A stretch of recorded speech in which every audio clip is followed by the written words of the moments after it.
Welcome to my channel. अस्सलामुअलैकुम। हमारा आज का बेबीज़ बॉयज़ नेम है वदीद। वदीद के इंग्लिश में स्पेल्स हैं WADEED। वदीद।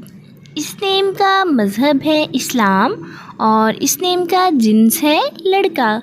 ये एक इस्लामिक नेम है और लड़कों के लिए रखा जाता है ये नाम।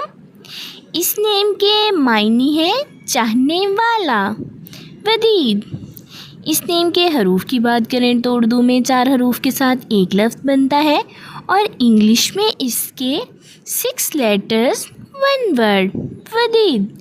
इस नेम की तफसील है Mohammad वदीद, वदीद Ahmad.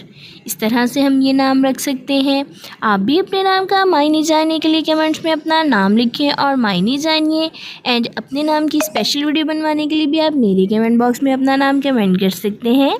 And please subscribe my channel, like the video, share with friends. Okay dears, फिर मिलेंगे न्यू नेम न्यू वीडियो के साथ। अपना ख्याल रखिएगा, दुआ में याद रखिएगा। अल्लाह हाफिज़।